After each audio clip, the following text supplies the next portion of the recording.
tan buen encuentro que estamos viviendo, esta jornada tan bien organizada, tan concluida. Felicito también a todos los que hablaron antes, porque han sido muy buenas exposiciones en las cuales hemos tenido la oportunidad de aprender de cosas, hechos de muchos pagos. Yo les voy a hablar un poquito de un trabajo, de un hecho que se dio, que es un hecho desconocido totalmente, que es, como dice ahí, el encuentro de dos santos, Vera y Stu. Me alegro que esta mañana también hablaron de Vera. Yo hace 20 años que me dedico a Jacinto Vera por su causa de canonización. Ahora tenemos la felicidad de que el próximo 6 de mayo va a ser beatificado. Es un trabajo arduo que ha llevado 90 años, pero bueno, que ha visto el final. Yo he podido acompañar estos últimos 20 años y por tanto he podido llegar a ciertos hechos de la vida de Jacinto Vera que a veces no se conocen. Y este es uno de ellos. Yo voy para organizar, porque en poco tiempo voy a dividir la exposición mía o la noticia mía, en 3 puntos. Este encuentro se da en Florida, entre Vera y Stu. ¿Por qué dos santos? Bueno, Jacinto Vera va a ser beatificado ahora el 6 de mayo. Stu fue beatificado en 2020. En primer lugar, voy a ubicar dónde se realiza este encuentro, que es en Florida, la importancia que tenía Florida en ese momento. En segundo lugar, les voy brevemente a presentar quién era Stu, porque quizás no todos lo conocen, o quizás algunos lo oyó nombrar, pero no saben mucho de él. Y en tercer lugar, el encuentro, un poco así, la importancia del encuentro. En primer lugar, el contexto. Florida es prácticamente la segunda capital política del país en ese momento. Estamos en el año 1876, marzo. Concretamente, yo me voy a referir entre el 10 y el 20 de marzo de 1876. Como todos saben, el 10 de marzo de 1876 toma el poder Latorre como gobernador provisorio, y quien deja el poder, o quien le hacen dejar el poder, es el presidente Varela, que era de Florida, pero no vuelve a Florida porque tiene que irse exiliado, se va a Buenos Aires. Pero sí, quien estaba en Florida era Timoteo Aparicio, que se había ido unos días antes a Florida, antes de los acontecimientos del 10 de marzo. Y allí permaneció unos cuantos días hasta el 17 de marzo, que Latorre lo manda a buscar. Pero hay una presencia muy fuerte con lo que significaba Timoteo Aparicio en ese momento de la historia de nuestro país. Por eso la importancia que tiene política Florida en ese momento, en ese tiempo, en ese año concreto y en ese mes donde se dan estos acontecimientos cuando asume Latorre. El 15 de marzo va hacia Florida el nuevo jefe político, que va a ser bastante cuestionado luego por otras cosas, Justiniano Salvañac, nombrado precisamente por Latorre. Es decir, son muchos acontecimientos que se dan en esa semana, del 10 al 20. ¿Y por qué ubico esa semana del 10 al 20? Bueno, porque el 13 de marzo, que es un lunes, llega a Montevideo Fray Mamerto Stu. Voy al segundo punto. ¿Quién era Stu? Era un fraile franciscano que había defendido mucho, muy conocido en Argentina, muy comprometido políticamente. Ahí está el famoso sermón patriótico de él, donde defiende la Constitución de 1853. Él era catamarqueño, y entonces en ese sermón muy fervoroso, que es muy reproducido, muy conocido, incita a todos los catamarqueños a que juren esa Constitución, porque va a traer la paz. Un hombre muy partidario de la Federación. Bueno, la Confederación cae, no se nombra presidente a Sarmiento en Argentina, y a él lo nombran arzobispo de Buenos Aires. Y él rechaza el nombramiento de arzobispo de Buenos Aires, porque el presidente es Sarmiento, un enemigo de la Confederación, y por tanto, dada la unión que existe entre lo civil y lo religioso, propio de la época también aquí en Uruguay, considera que no es bueno que el arzobispo, que forma parte de alguna manera también de la estructura de gobierno, esté en contra del presidente. Y para que no le insistan y para no crear problemas, se va de Argentina hacia Bolivia. y luego va a seguir yendo hacia el norte y se va a Ecuador y a Perú.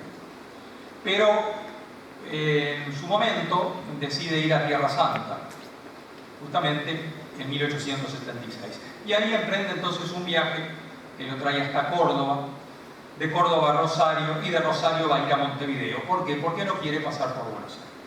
No quiere pasar por Buenos Aires para no causar problemas, porque sabe que su presencia en Buenos Aires va a causar problemas políticos. Entonces viene de Rosario a Montevideo. Y ahí llega como les decía, el lunes 13 de marzo, se va a alojar en la casa del obispo, Monseñor Jacinto Vera, pero Monseñor Vera estaba de misión. ¿Y dónde estaba de misión? En Florida. Había ido el 4 de marzo, había iniciado la misión en Florida, que va a terminar el 23 de marzo. Estamos en la tercera gira misionera de Jacinto Vera. Saben que Jacinto Vera recorrió el país 3 veces. Hizo 3 giras misioneras. Es decir, en total se calcula que hizo unos 150.000 kilómetros. Es decir, a caballo y en carreta no es nada despreciable lo que hizo. Acá estamos en la tercera gira misionera, esa tercera gira misionera que se va a culminar en Pan de Azúcar en 1881 con su pueblo. Está Jacinto Vera en Florida, y lo primero, cuando llega a Esquiú, lo primero que pregunta es por Vera. Vera era muy conocido, no solo en Uruguay, sino que era un hombre que tenía una gran influencia no solo en Uruguay, sino también en Argentina. Es decir, había estado en Argentina cuando fue estudiante, había estado en Argentina cuando el presidente Berro lo exilió, la pena del destierro, y había ido en otras oportunidades. También Argentina era muy conocido en Argentina, y era muy conocido también en Brasil, y era muy conocido también en la Santa Sede. Es decir, era un hombre que a esa altura, en la década del 70, era realmente un gran personaje, ¿no? Es decir, no solo era la persona más conocida de Uruguay, por eso sabemos que fue la persona más conocida de la segunda mitad del siglo XIX en Uruguay, sino que también era conocido fuera de nuestro territorio. Y Esquiú dice: quiero conocer a Vera, quiero ver a Vera. Y por tanto, se va a organizar el viaje a Florida. ¿Qué hace Esquiú en esa semana que está en Montevideo, del 13 al 21 de marzo? Bueno, dice que es visitado en la casa del obispo por todas las personalidades de Montevideo. Era un hombre muy conocido, ya digo, muy conocido políticamente, es decir, más allá de su condición de religioso. Era un famoso predicador, entonces lo invitan a predicar en la iglesia matriz, él se niega, quiere pasar lo más desapercibido posible. Simplemente en Montevideo va a visitar las casas religiosas, el Hospital de la Caridad, algún otro hospital como el Asilo de Mendigos, y nada más que eso. No va a querer tener ningún acto público, no quiere. Un hombre, aparte, muy humilde, muy simple, es decir, que no quiere, digamos que quiere pasar desapercibido, pero sí quiere conocer a Vera. Entonces se organiza, tercer punto, el encuentro en Florida. Es un encuentro, digo, es un hecho inédito. ¿Por qué? Porque todo lo que existe de prueba de que realmente fue a Florida es porque el mismo Esquiú llevaba un diario, ¿no? Y sobre todo, a lo largo de casi toda su vida, pero sobre todo en este tiempo cuando emprendió el viaje hacia Tierra Santa. El viaje a Tierra Santa para él era muy importante. Por tanto, va haciendo un diario de todo el camino que va recorriendo. Entonces, de Uruguay también dice los lugares donde estuvo, quién lo acompañó, agradece a la gente que estuvo con él, y dice por ahí que visitó al obispo Jacinto Vera en la villa de la Florida, ¿no? Y dice que fue en tren, que lo acompañó el padre Rafael Yeregui, que le pagó el pasaje. Es decir, el tren a Florida fue inaugurado hace muy poco tiempo, ¿no? Estamos en 1876. El tren a Florida se inauguró en 1874. Y ahí permanece un día con Jacinto Vera. El contenido de ese encuentro no se sabe, ¿tá? Pero sí se sabe que estuvo. Y de nuestra parte, el único documento que tenemos es un retacito de un papel que está en el archivo de la Curia de Montevideo, manuscrito por el padre Luquese, que era el secretario de la misión que estaba haciendo Jacinto Vera en Florida, que deja unos apuntes manuscritos en un trocito de hoja, que se los deja al padre Pons, que fue el primer biógrafo de Jacinto Vera. Se los deja en los primeros años del siglo XX, y le dice que Mamerto Thieu visitó, para que tenga otro dato, ¿no? En esa misión de Florida fue visitado el Monseñor Vera por Mamerto Thieu. Es decir, que un hecho que es imposible que sea conocido, porque digo, esos son los dos únicos testimonios. El diario de Thieu, que dice que estuvo en Florida, el sacerdote que lo acompañó, y luego simplemente ese trozo de papel. Los diarios de Montevideo no hablan de la ida de Thieu a Florida. Sí hablan de que fue invitado a predicar en la matriz y él no quiso hacerlo. Y algunas otras cosas dicen en esa semana. Casi todos los días hay algunas noticias de Thieu, porque es un personaje muy importante que está ahí en Montevideo, pero no dicen nada de viaje.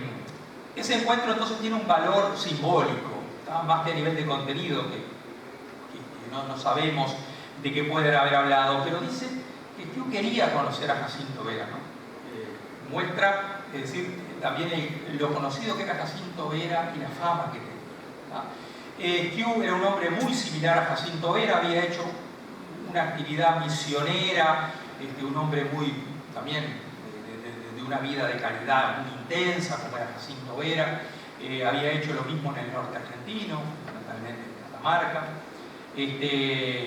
Había muerto también misionando como Jacinto Vera. O sea, eran dos personajes referentes del mundo religioso de la época, contemporáneos, y que también que también tuvieron influencia política, como era propio de la época. Se encuentran entonces ahí en Florida, se conocen, es la única vez que van a tener contacto en su vida. La segunda vez que van a tener contacto va a ser cuando Mamerto Thieu le envíe esa foto a Jacinto Vera. Eso va a ser en el año 1880, 1881 le va a enviar la foto. Fotos de fines de 1880, porque a Mamerto Thieu lo nombran obispo, y al final él dice que no, pero ahí le exige que tiene que aceptar. Y es nombrado entonces obispo de Córdoba. Entonces le envía esa foto cuando él toma posesión de su diócesis en enero de 1881. Le envía esa foto a Jacinto Vera con una dedicatoria muy afectuosa, atrás diciéndole lo que lo admira, como obispo, como pastor. Y esa foto Jacinto Vera nunca la llegó a ver, porque Jacinto Vera, esa foto llega a su casa, a Montevideo, pasado el mes de mayo, o sea, ya entrado el mes de mayo. Jacinto Vera muere el 6 de mayo, murió. Entonces es una foto que su destinatario no vio, pero que es el testimonio de ese cariño, de esa admiración que Thieu le profesaba a Vera, y que por eso quiso conocerlo y por eso se movió y fue hasta Florida. El 18, eso lo intuyo yo y prácticamente estoy seguro que fue el 18 de marzo de 1876, porque en su diario es el único día que no relata ninguna otra actividad. Entonces, en esos 8 o 9 días que estuvo en Montevideo, seguramente que el sábado 18 lo reservó para ir a Florida a encontrarse con él. Creo que es un encuentro, más que, ya digo, el contenido, que no conocemos bien de qué conversaron, aunque nos podemos imaginar de que pueden conversar dos santos, pero es simbólico, tiene un valor simbólico enorme. Es un encuentro que se realiza además a los pies de la Virgen de los 33.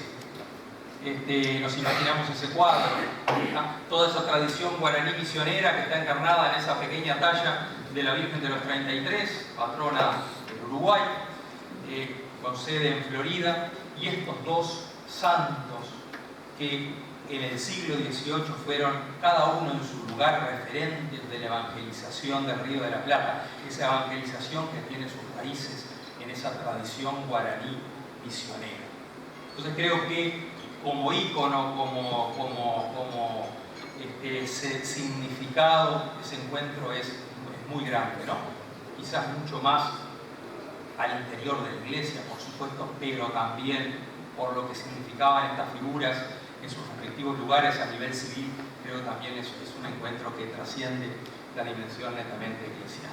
Bueno, muchas gracias.